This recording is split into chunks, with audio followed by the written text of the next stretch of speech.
আসসালামু আলাইকুম রহমতুল্লাহ বরকাত। প্রিয় কুলাউড়াবাসী, আহলে হাদিস আন্দোলন বাংলাদেশের মৌলভীবাজার ও কুলাউড়া সংগঠনের সাথী ভাই ও বোনেরা এবং অন্যান্য ভাই ও বোনেরা, আল্লাহ বলছেন, হুয়াল্লাযী বা'আসা ফিল উম্মিয়্যিনা রাসূলাম মিনহুম ইয়াতলু আলাইহিম আয়াতিহি ওয়া ইউযাক্কিহিম ওয়া ইউআল্লিমুহুমুল কিতাবা ওয়াল হিকমা ওয়া ইন কানু মিন ক্বাবলু লাফী দালালিম মুবিন। তিনি সেই মহান সত্তা যিনি নিরক্ষরদের মধ্যে প্রেরণ করেছেন একজন নবীকে, তাদের মধ্য থেকে, যিনি তাদেরকে কোরআনে আয়াত সমূহ তেলাওয়াত করে শোনান এবং তাদেরকে পরিশুদ্ধ করেন এবং তাদেরকে কোরআন ও সুন্নাহর মাধ্যমে কোরআন ও সুন্নাহ শিক্ষা দেন। যদিও তারা ইতিপূর্বে ছিল স্পষ্ট ভ্রষ্টতার মধ্যে। কিতাব ওয়াল হিকমা অর্থ কোরআন ও সুন্নাহ। আমরা আল্লাহকে সার্বভৌম ক্ষমতার উৎস মনে করি, কিন্তু প্রচলিত প্রথা মানুষকে সার্বভৌম ক্ষমতার উৎস মনে করে এবং তাদের মতে জনগণই সার্বভৌম ক্ষমতার উৎস। ইসলামের মতে আল্লাহ সার্বভৌম ক্ষমতার উৎস।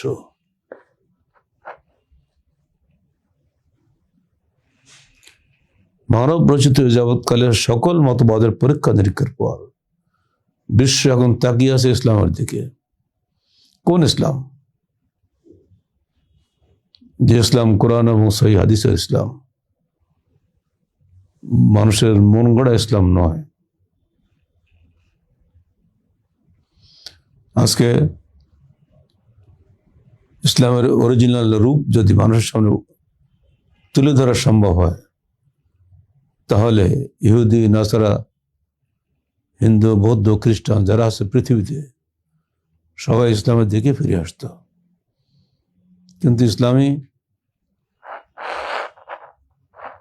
বিধানের প্রতিষ্ঠাতা হিসেবে আমরা যারা মুসলমান, আমরাই ইসলাম সম্পর্কে নানাবিধ চিন্তা এবং কল্পনার মধ্যে হাবুডুবু খাচ্ছি। আমাদের একদল বিশ্ব রাজনীতির দোহাই দিয়ে সবকিছুকে এই বাইরের সাথে আপোষ করে চলতে চান। তারা ভিতরে ঘা রেখে উপরে মলম দিতে চান। ব্যক্তিগত জীবনে সালাত, সিয়াম, হজ, যাকাত পালন করেন, কিন্তু রাজনৈতিক জীবনে তারা ইহুদি নাসারাদের তাবেদারি করেন। এরা ইহুদি নাসারাদের দৃষ্টিতে সেকুলার বলে পরিচিত। আরেক দল আছেন যারা ইসলামী হুকুমত প্রতিষ্ঠার রাজনীতি করেন, কিন্তু প্রচলিত অন ইসলামী রাজনীতির মাধ্যমে সেটা করতে চান। তারা ক্ষমতায় গিয়ে অন ইসলামের রাজনীতিকরা অর্থাৎ সেকুলাররা যা করেন তার চাইতে বরং বেশি কিছু করতে চেষ্টা করেন। তাদের দৃষ্টিভঙ্গি হচ্ছে এটাও ঠিক, ওটাও ঠিক, অথচ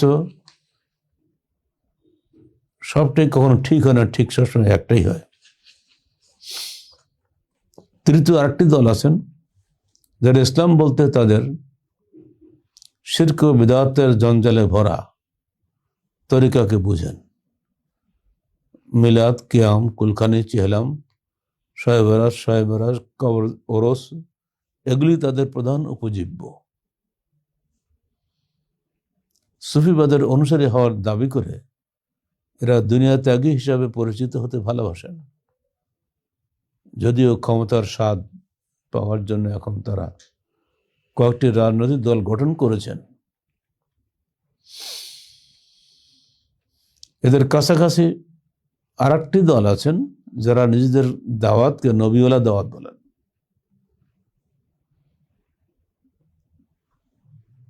যারা সর্বদা রসুলের তরিকে শান্তি বলেন, অথচ সবাইকে খুশি করতে গিয়ে সংস্কারের গুরু দায়িত্ব পালন করতে তারা ভয় পান। তারা আমল বে মারুফ যদিও করেন, তো নাহি আনিল মুনকার থেকে একেবারেই দূরে। এমনকি তাদের মুখে মাঝে মধ্যে একথা শোনা যায়, হাদিস সবই সহি, এর মধ্যে জয়ীফ আছে নাকি? এই হামলার প্রধান শিকার হলেন ইমাম বুখারী, মুসলিম, তিরমিজি, কুতুবে সিত্তার ইমামগণ, যারা জাল জয়ীফ থেকে বিশুদ্ধ হাদিসগুলোকে পৃথক করেছেন। তারা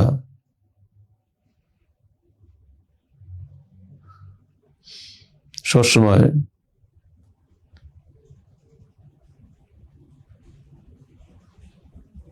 মিথ্যা ফাজাইলের মোহ ছড়িয়ে বিশুদ্ধ মাসাইল থেকে মানুষকে দূরে রাখেন।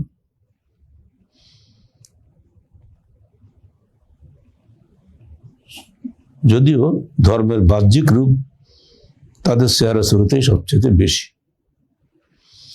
চতুর্থ আরেকটি দল আছে যারা তাদের সার্বিক জীবনের তৌহিদ ইবাদত কায়েম করতে চান। কারণ আল্লাহ বলেছেন, ওয়া মা খালাকতুল জিন্না ওয়াল ইনসা ইল্লা লিয়াবুদুন, আমি জিন ও ইনসানকে সৃষ্টি করেছি সির্ফ আমার ইবাদতের জন্য। ইবাদত বা দাসত্ব পাওয়ার হকদার কেবল আল্লাহ। জীবনের সকল দিক ও বিভাগে আল্লাহ দাসত্ব করতে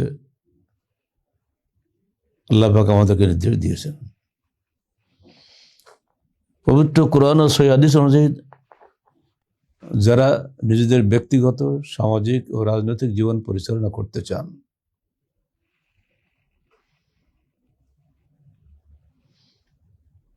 রাজনৈতিক ক্ষমতা দখল করা তাদের মূল উদ্দেশ্য নয়, বরং সমাজের সার্বিক সংস্কার সাধনই তাদের প্রধান লক্ষ্য।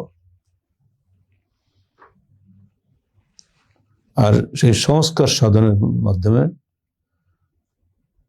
আল্লাহ পাক যদি কখনো ক্ষমতা দেন, সেটাতেও কোনো সমস্যা নেই, কিন্তু মূল লক্ষ্য হলো সমাজ সংস্কার, যেটা আমার রসুল করে গিয়েছিলেন। ওই যাক্কিহিম, তিনি তাদেরকে তাজকিয়ায়ে নফস করেছিলেন, সংস্কার করেছিলেন, সংশোধন করেছিলেন। ওই আল্লাহুল কিতাব ওয়াল হিকমা, কোরআন ও সুন্নাহর মাধ্যমে, মানুষের মন গড়া বিধানের মাধ্যমে নয়। লাখো মানুষের ভিড় কোশ্চিনকালে সত্য মিথ্যার মানদণ্ড নয়। সত্য মিথ্যার মানদণ্ড হচ্ছে আল্লাহর ওহী। অধিকাংশ লোকের নিকট মানুষের সার্বিক জীবনে পরিবর্তন আনা লক্ষ্য নয়, বরং কথায় কথায় আমরা শুনি দারিদ্র্য দূর করে আমাদের লক্ষ্য। অথচ অন্য বছরের স্বাধীন বাংলাদেশে আজও দারিদ্র্য দূর হয়নি। স্বাধীন এই লাভটা কি হলো? ইসলামের সুদী অর্থনীতির বিরুদ্ধে যে ভূমিকা, সেটা আজও চলছে। সুদ শোষণের মূল হাতিয়ার, আর সে হাতিয়ারের বিরুদ্ধে কোনো ইসলামী দলের, কোনো মুসলিম শাসকের, কোনো মুসলিম নেতার আজ পর্যন্ত কোনো কঠোর বিধান আমরা দেখি নাই। বরং পুরো মুসলিম বিশ্বে চলছে সুদী অর্থনীতি। সুদী অর্থনীতিকে বজায় রেখে কোশ্চিনকালের উদ্দেশ্যে দারিদ্র্য দূর করা সম্ভব নয়। ঠিক অমনি করে কবর এবং ওরসের ধর্মীয় বিধান বজায় রেখে কখনোই আল্লাহর ইবাদত প্রতিষ্ঠা সম্ভব নয়। এইগুলো মানুষকে আল্লাহর ইবাদত থেকে দূরে নিয়ে চলে যায়। আর এটাতেই চলে গেছি আমরা এখন। রাজনৈতিক ক্ষেত্রে বিভিন্ন মিনার ও বেদির পূজা, বিভিন্ন সমাধি সৌধে গিয়ে ফুল দেওয়া, 1 মিনিট নীরবতা অবলম্বন করা, এগুলি এখন হয়ে গেছে আমাদের রাজনৈতিক শিরক। ধর্মনেতারা ধর্মীয় শিরক করছেন কবর ও অরস পূজার মাধ্যমে, আর রাজনৈতিক নেতারা রাজনৈতিক শিরক করছেন বিভিন্ন রাজনৈতিক নেতার কবরে গিয়ে পূজা করার মাধ্যমে, ফুল দেওয়ার মাধ্যমে, বিভিন্ন মিনারে গিয়ে শ্রদ্ধাঞ্জলি নিবেদনের মাধ্যমে। এই সার্বিক শিরকের বিরুদ্ধে একমাত্র আন্দোলনই হচ্ছে আহলে হাদিস আন্দোলন। সেকুলার, পপুলার ও সুফি মুসলমানরা ব্রিটিশদের রেখে যাওয়া নীতি ও পদ্ধতির প্রতি আপোষমুখী হয়। তারাই পাশ্চাত্যের সবচাইতে নিকটতম বলে আমেরিকার সাম্প্রতিক গবেষণা প্রতিবেদনে র্যান্ড 2006 প্রকাশ পেয়েছে। তাদের মতে সালাফেরাই কেবল তাদের বিরুদ্ধবাদী, আর সবাই আমেরিকা রেখে যাওয়া বা পাঠানো বা চালান করা আদর্শের অনুসারী, বা they are too near to the west, পাশ্চাত্যের অধিক নিকটবর্তী।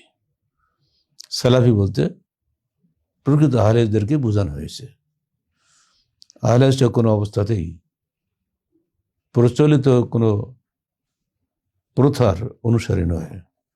তারা সার্বিক জীবনে কোরআন সুন্নাহর অনুসরণ করতে চায়, মুখে কোরআন সুন্নাহ নয়, কাজের মাধ্যমে। আর সেটা আহলে হাদিস আন্দোলন বাংলাদেশ আকীদার সংগ্রামে আপোষহীন। বর্তমানে বাংলাদেশে মূলত 3টি আকীদার সংঘর্ষ চলছে। একটা হলো মুরজিয়া, একটা হলো খারেজি, একটা হলো আহলে হাদিস। খারেজি আকীদার লোকেরা বিশ্বাস, স্বীকৃতি ও কর্ম 3টিকে ঈমানের মূল হিসেবে মনে করেন। ফলে তাদের মতে কবিরা গুনাহগার ব্যক্তি কাফের ও চিরস্থায়ী জাহান্নামে,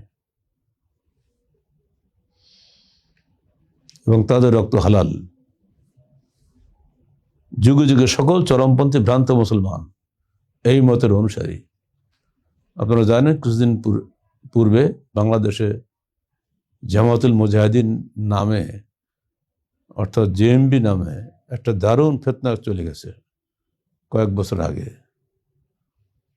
এটা ছিল তাদের আকীদা। আর এই আকীদার লোকেরাই হযরত আলীর মতন মহান খলিফাকে হত্যা করেছে কাফের বলে। এ যুগেও তারা আমাদেরকে কাফের বলতে চেষ্টা করে। কারণ শাখায় যদি কোনো ভুল হয়, তার জন্য গাছ পাল্টে যায় না। নারকেল গাছে যদি নারকেল না হয়, তাহলে ওই গাছটা বাবলা গাছ হয়ে যায় না, ওই গাছটা আম গাছ হয়ে যায় না।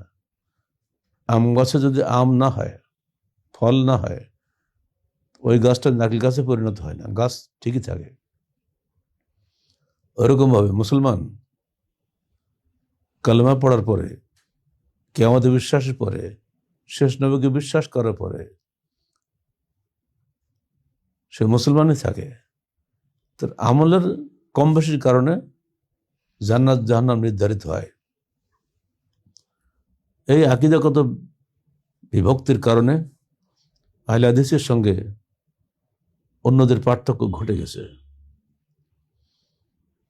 এই আকীদা শুধুমাত্র আমরাই বলছি না, প্রায় বিগত যুগের সকল আইম্মায়ে মুজতাহিদিন একথা বলে গিয়েছেন।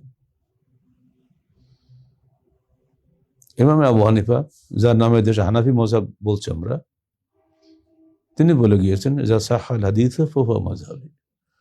যখন সহিহ হাদিস পাবে মনে রেখো সেটি আমার মাযহাব। অথচ সহিহ হাদিস আমাদের সামনে আমরা পেশ করছি, কিন্তু বহু ভাই সেটা গ্রহণ করছে না মাযহাবের দোহাই দিয়ে।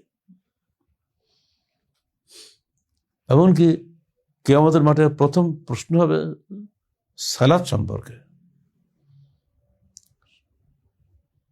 সালাত সম্পর্কে বলা হচ্ছে, যা সালাত সঠিক হবে তার সমস্ত হিসাব সঠিক হবে। এবং সালাহ সালাহ সায়ের আমালি, এবং ফাসাদা ফাসাদা সায়ের আমালি। যা সালাত বেঠিক হবে, তার সমস্ত আমল বরবাদ হবে। অথচ এই সালাত সহিহ হাদিস মোতাবেক পড়তে আমরা রাজি নই।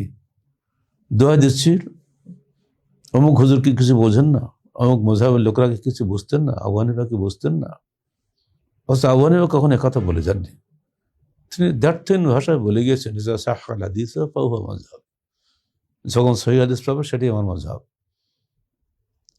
আমরা যারা নিজেদেরকে চার মাযহাবের অনুসারী বলছি, যেমন ধরুন শাফি, হাম্বলি, মালিকি, তাদের সালাত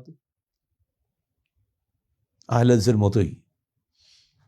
কিন্তু যিনি শাফি, তিনি বুকে হাত বাঁধেন, রফল আদান করেন এই কারণে তার ইমাম শাফিঈ ওইভাবে করতে বলেছেন। আর এই আকীদাটাই হলো শিরকি আকীদা। ব্যক্তির আনুগত্য নয়, কোরআন ও সুন্নাহর আনুগত্য থাকতে হবে।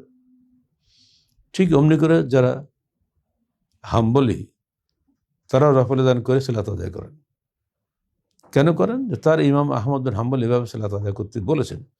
এখন আনুগত্য হলো একজন ব্যক্তির কাছে, এই ব্যক্তির প্রতি এই দাসত্ব বা আনুগত্য পরিত্যাগ করতে হবে। আমাদের বক্তব্য হলো সমস্ত আনুগত্যকে বের করে এনে আল্লাহ এবং তার রসুলের প্রতি পেশ করতে হবে। তাজরিদুল ইবাদাহ লিল্লাহি ওয়াহদা ওয়া তাজরিদুল ইত্তিবা লির রাসূলি ওয়াহদা।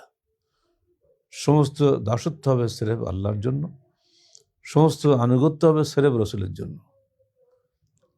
সংস্কারের এই তুর্য ধ্বনি নিয়ে আহলে হাদিস আন্দোলন বাংলাদেশে আন্দোলন চালিয়ে যাচ্ছে। মুরজিয়াগণ কেবল বিশ্বাস ও স্বীকৃতিকেই ইমানের মূল হিসেবে গণ্য করেন, আমল দরকার নেই। এটা মারাত্মক বিভ্রান্তি। ফলে তাদের নিকট কবিরা গুনাহগার ব্যক্তি পূর্ণ ইমানদার, কারণ আমল তাদের কাছে ইমানের অংশ নয়। এই আকীদার লোক সংখ্যা বাংলাদেশে সব জায়গাতে বেশি, কারণ এখানে আমলের দরকার হয় না। এরা তৌহিদবাদী মুসলমান মুখে বলে, কিন্তু আসলে তৌহিদ নেই। সেখানে আমরা বলে দিয়েছি আমাদের লক্ষ্য উদ্দেশ্যে নির্ভেজাল তৌহিদের প্রচার ও প্রতিষ্ঠা এবং জীবনের সর্বক্ষেত্রে কিতাব ও সুন্নতের যথাযথ অনুসরণের মাধ্যমে আল্লাহ সন্তুষ্টি অর্জন করা, আকীদা আমলের সংশোধনের মাধ্যমে সমাজের সার্বিক সংস্কার সাধন আমাদের রাজনৈতিক ও সামাজিক লক্ষ্য। এই যে মৌলিক বিষয়গুলি, নির্ভেজাল তৌহিদ, সিরেফ আছে আহলে হাদিস আন্দোলনের মধ্যে। বাংলাদেশে অন্য কোনো সংগঠনে এই ধরনের ভাষা আপনারা পাবেন না। সংখ্যা যতই কম হোক, আমরা চাই জান্নাত, আমরা জাহান্নাম থেকে বেঁচে থাকতে চাই। জান্নাত ও জাহান্নাম সৃষ্ট অবস্থায় আছে। যখনই আমাদের নিঃশ্বাস বন্ধ হবে, তখনই আমাদের সামনে দুজন ফেরেশতা আসবে, আমাদেরকে জিজ্ঞেস করবে, মার রাব্বুকা ওমা দীনুকা ওমা হাযাল্লাযী বুইসা ইলাইকুম। কে তোমার রব, কে তোমার দিন, কোনটা তোমার দিন, এবং বলো এই ব্যক্তিকে যিনি তোমাদের কাছে এসেছিলেন। যদি আমরা সত্যিকারের কোরআন সুন্নাহর অনুসারী হয়ে দুনিয়াতে বিদায় হতে পারি, তাহলে আল্লাহর ইচ্ছা আমরা সুন্দরভাবে বলতে পারবো, রব্বি আল্লাহ, আমার প্রতিপালক আল্লাহ, আমার দিন ইসলাম, এবং যিনি এসেছিলেন উনি আল্লাহর রসুল মুহাম্মদ সাল্লাল্লাহু আলাইহি ওয়াসাল্লাম। প্রশ্ন করা হবে, কিভাবে তুমি জানলে? তখন আমরা বলবো, কারাআতু কিতাব আল্লাহ, আমরা আল্লাহর কিতাব পড়েছি এবং তার হাদিস পড়েছি, আমরা রসুলের হাদিস পড়েছি, আমরা জেনেছি ইনি আল্লাহর শেষ নবী, আর সেজন্যে আমরা এটাতে বিশ্বাস করেছি। আর যদি আমরা দুনিয়াতে বিভিন্ন মতাদর্শের অনুসরণ করে মৃত্যুবরণ করি, তাহলে আমাদের ভাগ্যে, আমাদের জবান দিয়ে কখনোই হক কথা বের হবে না। আমরা বলেই ফেলবো, হা হা লা আদরি, হা হা লা আদরি, হায় হায় আমি জানি না, হায় হায় আমি জানি না। অতএব মৃত্যুর আগে, মৃত্যু পরবর্তী জীবনের জন্য পাথেয় সঞ্চয় করে আমাদের সবচেয়ে বড় কর্তব্য। যেন এক আনসার ব্যক্তি এসে রাসূলুল্লাহ সাল্লাল্লাহু আলাইহি সাল্লামকে জিজ্ঞেস করলেন যে পৃথিবীতে সবচেয়ে উত্তম ব্যক্তি কে? তিনি জবাব দিলেন, যিনি সবচাইতে চরিত্রবান। আবার প্রশ্ন করলেন, পৃথিবীতে সবচেয়ে বিচক্ষণ ব্যক্তি কে?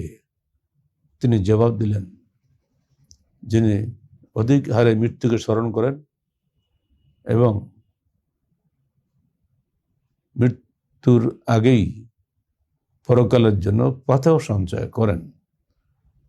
অন্য হাদিসে তিনি বলছেন, তোমাদের মধ্যে শ্রেষ্ঠ সেই খায়রুকুম মান তালা আমরহু ওয়া হাসুনা আমালহু, তোমাদের মধ্যে শ্রেষ্ঠ সেই যার জীবন দীর্ঘ হয়েছে এবং আমল সুন্দর হয়েছে।